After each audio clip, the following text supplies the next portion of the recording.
Alrighty, so match week number 3 is upon us, and what I like about this week is that unlike last week, where pretty much all but one game was happening during the busy Saturday night action that starts at 7:30 p.m. Eastern and go all the way up to 12:30 a.m. Eastern and 9:30 p.m. Pacific, at least the schedule is a little bit more balanced out. We have a very early game that start here on the West Coast, then a late afternoon game, and then followed by that busy time as part of what Apple likes to do in terms of putting all these games around the window between 7:30 p.m. Eastern all the way up to 12:30 a.m.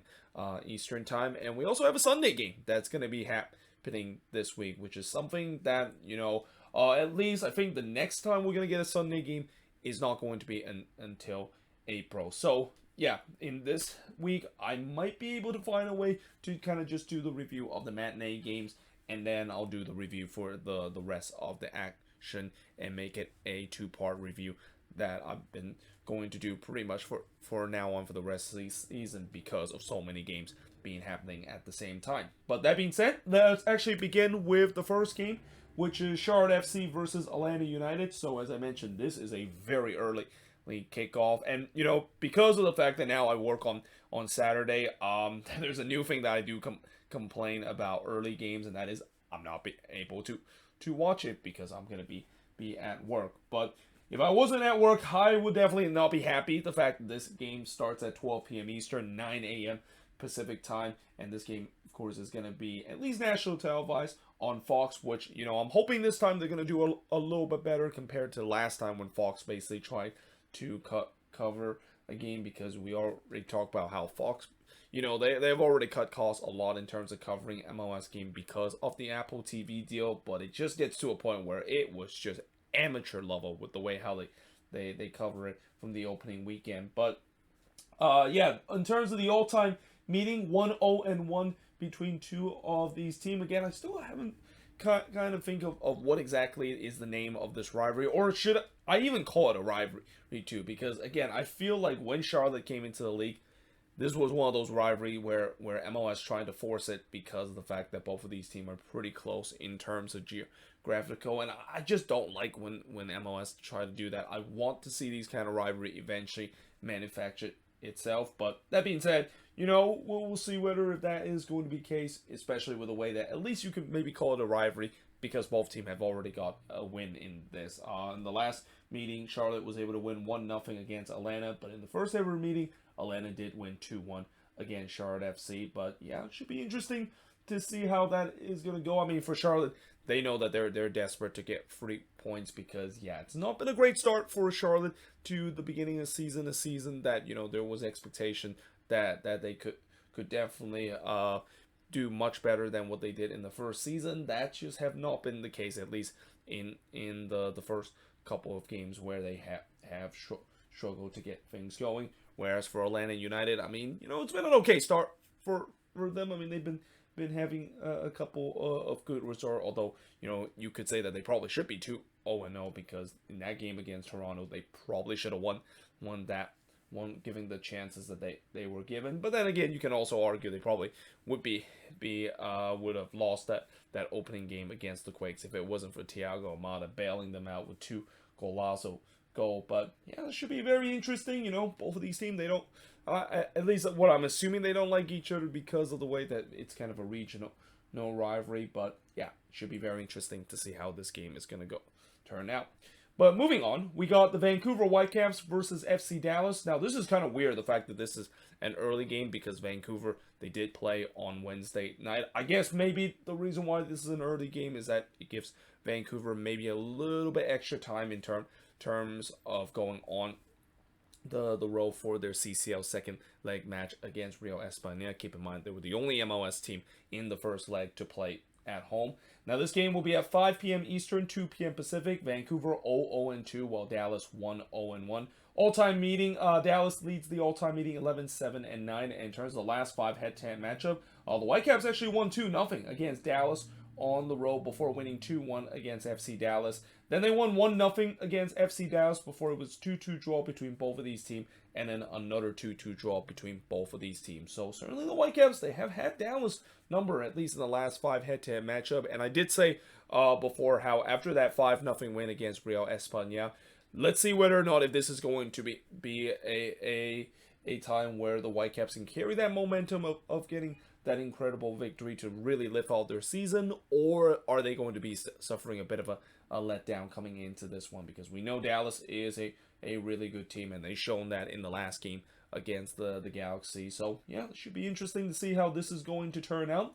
But now moving on in terms of the next match, it's FC Cincinnati versus the Seattle Sounders. So I know some might even dare to say that this is a preview of MLS Cup in 2023. I think it's still too early to say that. I mean, I know both of these teams are going to be teams that's going to compete for MLS Cup, but it is way too early to say that this is going to be a preview of MLS Cup 2023. But nevertheless, Cincinnati coming into this game 1-1-0, while Seattle 2-0 coming into this one, as this is going to be the first of 5 games that will start at 7:30 p.m. Eastern, 4:30 p.m. Pacific.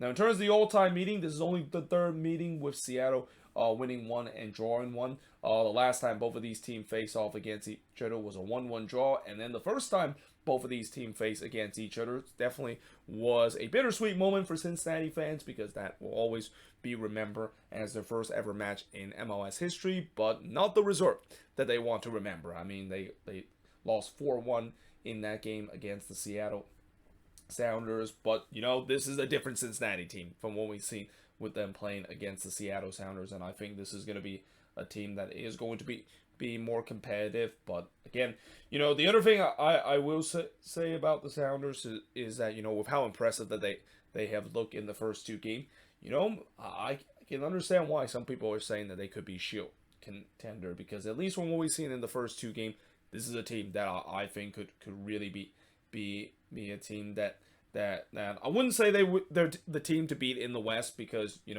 between them and LAFC, I think those are going to be 2 teams that's going to be fighting each other for that top spot in the Western Conference. And I think with the way that the Sounders have got off to a good start like this, they're definitely looking to try and continue that. But it's not going to be easy, because they have to go on the road against a Cincinnati team that, if they want to have a statement win at home, at least in the early part of the season, this will definitely be the one, and we'll see whether if they can do so. And not to mention, I think the other thing that Cincinnati has to do in this game, get that front three going. I mean, so far that front three with Acosta, Brenner, and Vasquez have combined with 0 goals in the first 2 games. That's something that they have to change, because we know that that's going to be the key for them to do well this season. And if they can't get all that front three going, at least in this early part of the season, maybe there should be some concern for the Cincinnati side as the season goes along, because again, there's a lot of expectation, you got to say, about this team coming into a season after just having a very surprising good season in their standards. Now, moving on in the next match, we got DC United versus Orlando City, and oh boy, yeah, I'm pretty sure Orlando fans are glad that they can use the fact that, we're probably going to lose this game because we're going to rest guys heading into the game against Tigres in the second leg, because you know well that Orlando City fans do not want to see DC United after the nightmare experience they suffered last year. And especially, this is always a game whenever I mention DC versus Orlando. I have, unfortunately for Orlando City fans, I have to kind of mention the Wayne Rooney moment, and definitely one of the more iconic moments we've seen in this league history. But coming into this game, DC with a 1-0-1 record, while Orlando 1-1-0. All-time meeting, DC does lead the all-time meeting 8-2-6, and in the last 5 head-to-head matchup, like I said, despite the fact that DC was a wooden spoon team, somehow in some way they did a double against Orlando City. They won 2-1 against Orlando City in a dramatic way, where they scored 2 stoppage time goal to win them, and then they absolutely smack Orlando City on the road. 5-3 was the result. That was the game that Taxi Fuentes had a hat trick. Then it was a 2-1 win that Orlando has against DC, a 1-0 road win against DC, and then DC did win 1-0 against Orlando City. And like I said, the good news for Orlando City is that they can at least use the fact that, we're going to punt this game because of how important the game against Tigres on Wednesday is going to be. But, for DC, this is a good opportunity to get 3 points, and definitely getting off to a decent start, which is, something for a team that is in a boom or bust kind of season, definitely wants to get off to a good start, and at least that's what seems like could be the case for Wayne Rooney. They can get a win in this one. In fact, they better hope that they win this one because, again, Orlando City, they should be probably putting a lot of reserve players. They're probably not going to start their strong team, and it's going to be now pressure for DC to get all 3 points, especially in front of their home fans. Now, moving on in the next match, we got NYCFC versus Inter Miami. So I would think this is probably the first test for Inter Miami because, you know, it's been a great start for Inter Miami in the first 2 games, winning both of them. But this is going to be a first big test to play against a team that they don't have a good history, and especially they're definitely thinking about revenge in this one after what happened in the playoffs last season when this was the team that they got eliminated from the playoffs. But coming into this game, NYCFC with an 0-1-1 record, while Miami 2-0-0.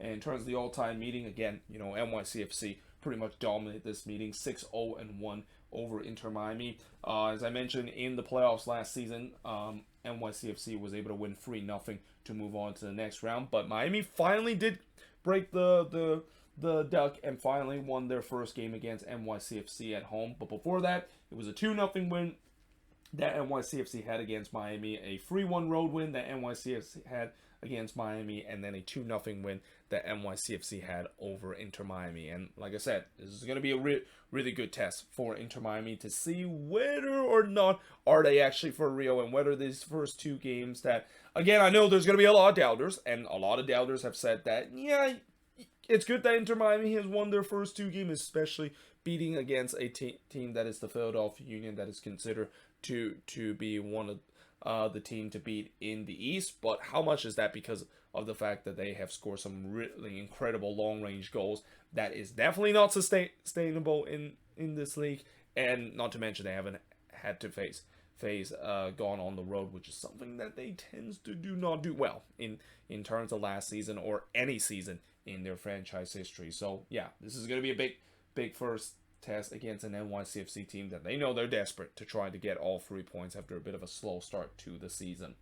Now, speaking of the Philadelphia Union, they play against the Chicago Fire, who is 0-1-0, while the Union 1-0-1. All-time meeting, the Union leads that 15-7-10. And in terms of the last 5 head-to-head matchup, the Union won 4-1 against Chicago.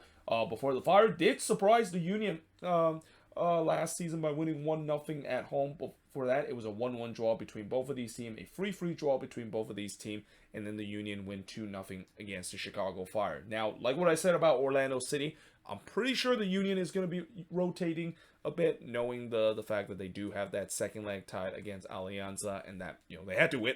They got to win that one if they want to move on into the next round. But at the same time, you know, Jim Curran, he's definitely not going to just say that this is going to be a game where they're just going to completely punt this one away. I mean, this is no disrespect to the Chicago Fire, but this is definitely, if there is a game where the Union maybe needs to rotate their squad but still have a chance to win, this is definitely the one to do so, and we'll see whether that is going to be the case. And especially going back at home, a place that it is a place that Subaru Park, one of the toughest place to get points on the road, and just being such a fortress that is.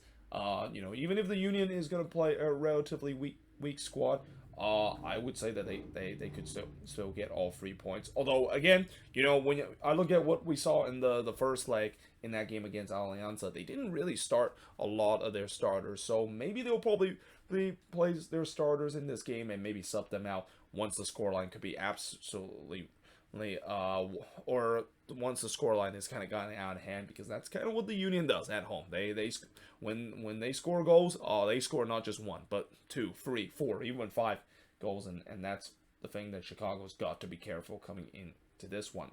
Now, moving on in the next match, we got Toronto versus Columbus Crew. Now, all-time meeting, the Crew has a 17-13-12 record over Toronto.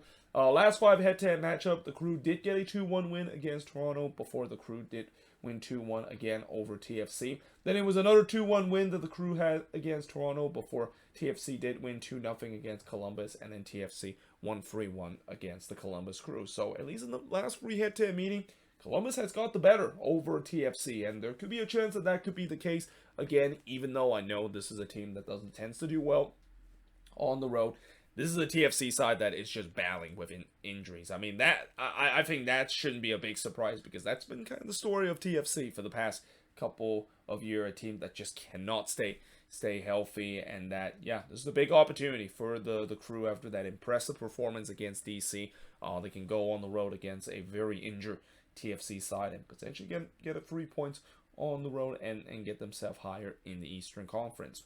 Now, moving on, we got Sporting KC versus the LA Galaxy, as this is going to be the first of 3 games that starts at 8:30 p.m. Eastern, 5:30 p.m. Pacific. Sporting KC 0-1-1, while the Galaxy 0-1 after they lost their opening matchup against FC Dallas. All-time meeting, the Galaxy still leads the all-time meeting, but just with 31, 17, and 29 as the all-time meeting. Last 5 head-to-head matchup, it was a 2-2 draw between both of these teams before Sporting KC did win 4-2 against the Galaxy.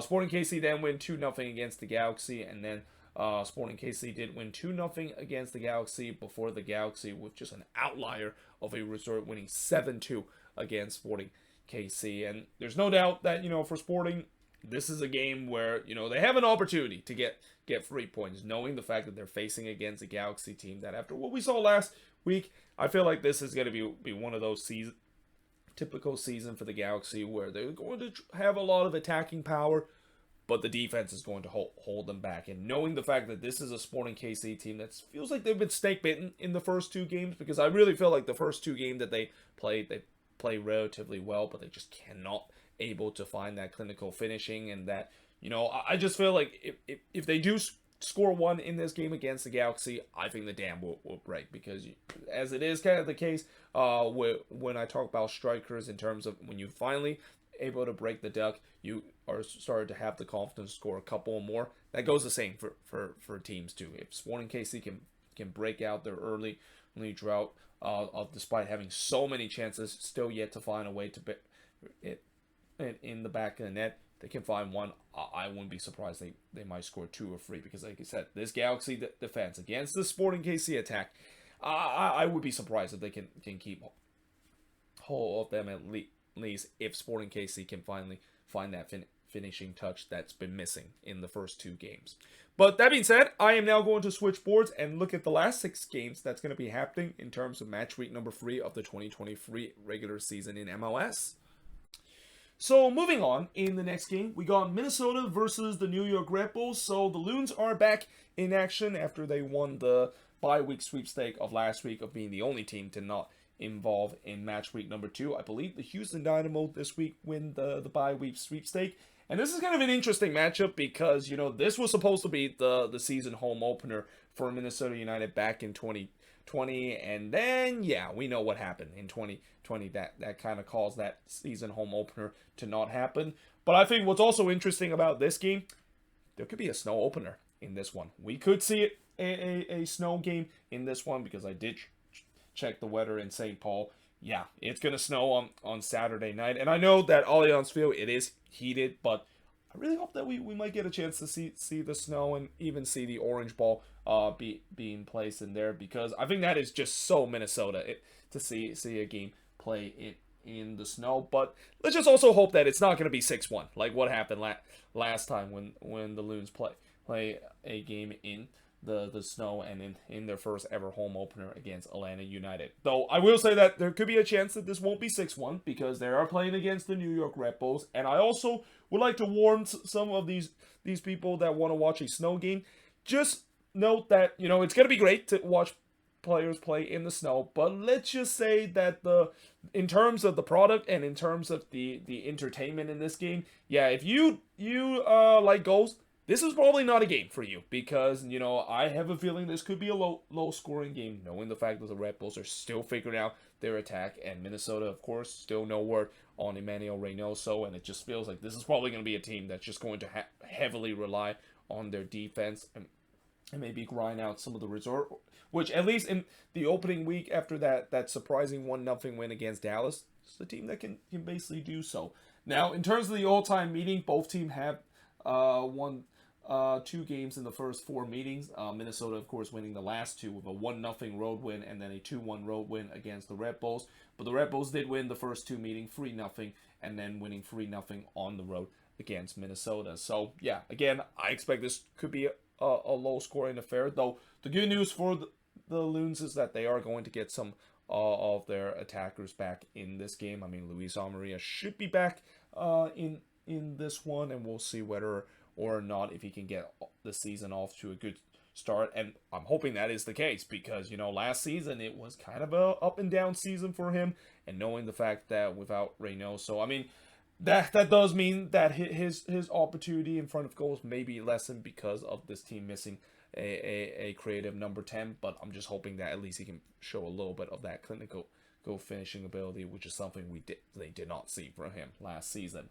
But now moving on, in the next match is Nashville versus Montreal. So this is also another game where if you want to see goals, this is probably not the game for you to watch unless if Nashville decided to start Hani Mukhtar for the entire part of the game, which it could be a case that Nashville could score those goals. But coming into this game, Nashville, so far they pretty much own Montreal. I mean, they have not lost to Montreal in all 5 of their meeting with a 3-2-0 record, and that include a 2-1 win against Montreal, a 1-0 road win against Montreal, a 1-1 draw between both of these teams, a 2-1 home win against Montreal, and then a 1-0 road win against Montreal. I mean, see, I did say that this is a game that if you want to see goals, this probably won't be the one to do so because, again, the last 5 head-to-head has been very, very low scoring, and I feel like that could be the same case in this one. I mean, Montreal is still a team that's trying to figure things out, and I know it hasn't been a great start for this team, but that was kind of expected,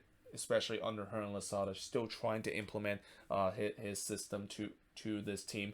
And Nashville, again, a team that tends to like to still rely on those counterattack and also heavily rely on Hani Mukhtar and hope that he's going to be now close to 100%.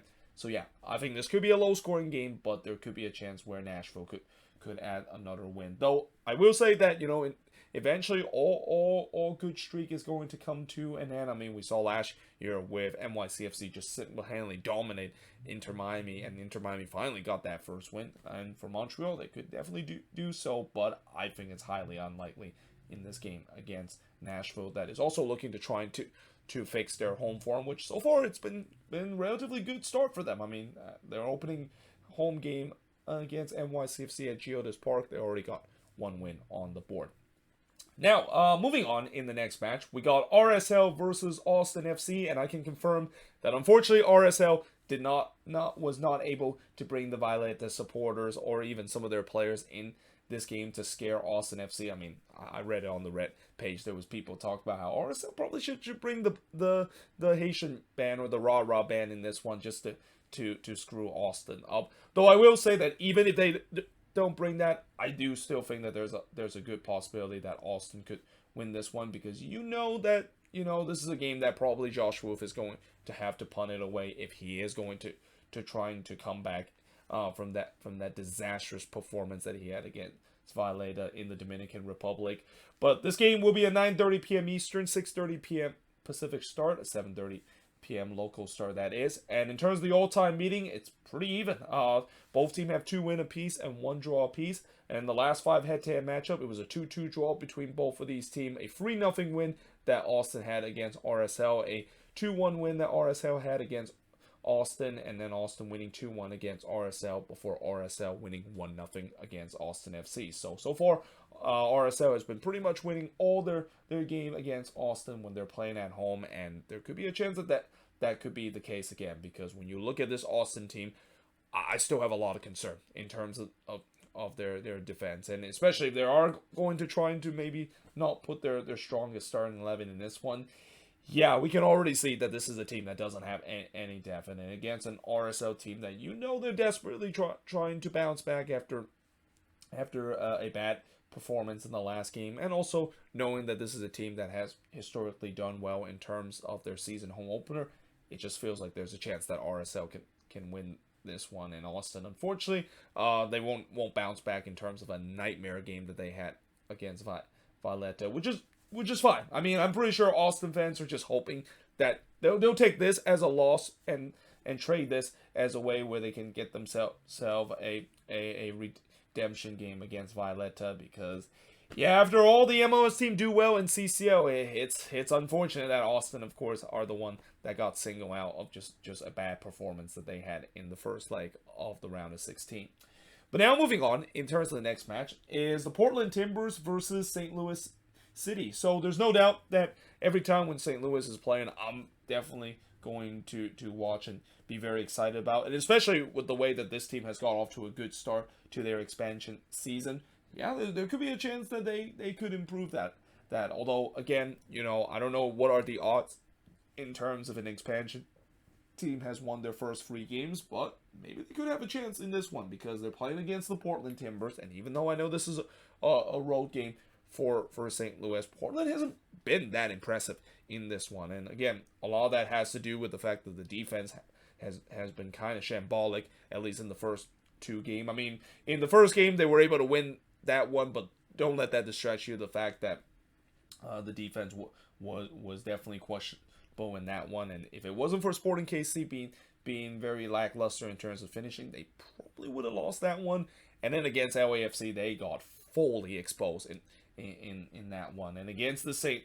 Louis side, a side that knows how to play on the transition, which again, this is also going to be interesting because when you have both team that likes to play in the transition, I expect this could be an open game. This could be a game that could be open. This could be a game that if you want entertainment, if you want to see the pace being very fast, this could be kind of a game for you to watch. But yeah, we'll see how this is going to turn out, and I'm pretty sure for the Portland Timbers, and I'm also think Gio Savarese will be nailing to those defenders that do not make a back pass to your goalkeeper, and if you're going to do so, make sure you check all sides and not have a St. Louis player around, because that's the thing about St. Louis. At least in the first 2 game, teams are just so happy that they're in the league that they're basically gifting them goals because of some bad back passes, and I'm pretty sure the Timbers are heavily warned, and Giovanni Savarese is going to warn their defenders that, yeah, if you're going to make a back pass, you better do it at your own risk, knowing that this is a team that knows how to capitalize on defensive mistake. But now moving on, in the next match, we got the San Jose Earthquakes versus the Colorado Rapids. So the Quakes, of course, coming off a good win on their home opener with a 2-1 win against Vancouver, playing against the Colorado Rapids team that, yeah, this season, it has not been a great start for Robin Fraser's team.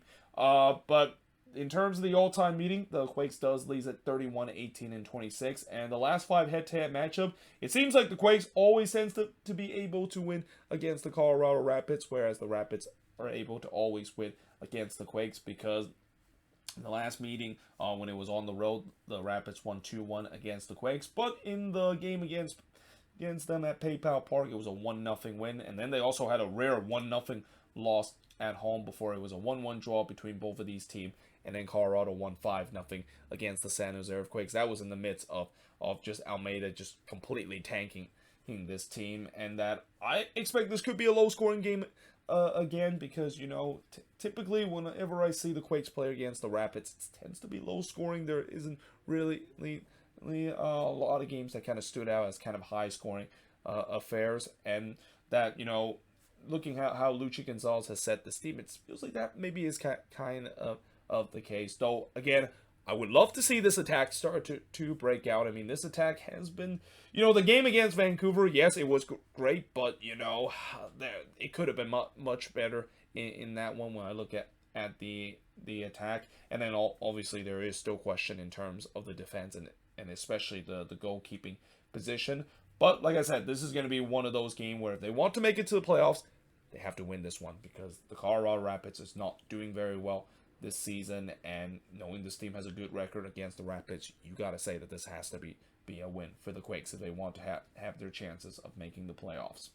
But now moving on into the last game on this board, and the last game of this match week number 3 action is LAFC versus the New England Revolution. So despite the fact that this game is going to start at the same time as the previous 2 games, this is actually the only Sunday game, and the reason why this game is on Sunday is because LAFC play on Thursday, and there was no way in the world they were able to play on Saturday. I'm pretty sure Steve Cherundolo will be up in arms if the league decide to schedule them to play on Saturday, especially playing a late kickoff against Alajuelense in CCL. Now, unlike other teams in in CCL, well, maybe besides the Vancouver Whitecaps, I would say that LAFC maybe will once again start their strongest team, or maybe rest some of their guys, because they did put their strongest team in that game against Alahulunse. And that I will also say that, this is where even though they had that big win against Alahulunse, will they maybe suffer a bit of a letdown in this one, because we've seen before where teams that had a big victory in the previous week, and then they basically suffer a bit of a letdown. And especially, this is also kind of an interesting matchup too, because this is a matchup between the only matchup between two teams that have yet to lose a single game, and against a Revs team that have definitely got off to a good start. But in terms of the all-time meeting, so far LAFC has been able to be the only team to win, in terms of this only being the third meeting of all time with a 1-1 record. Last time both of these teams played, LAFC won 2-0 against New England before it was a 1-1 draw between both of these teams. So yeah, like I said, for LAFC, it's going to be interesting. Will they rest some of their guys? I mean, if they do rest some of their guys, I mean, is it really worth it with the way that in the second leg at home against Alahulunse, I feel like they probably could have rested their guys doing that game too, knowing the fact that they're playing at home, and that this is a team that historically has been pretty good at home.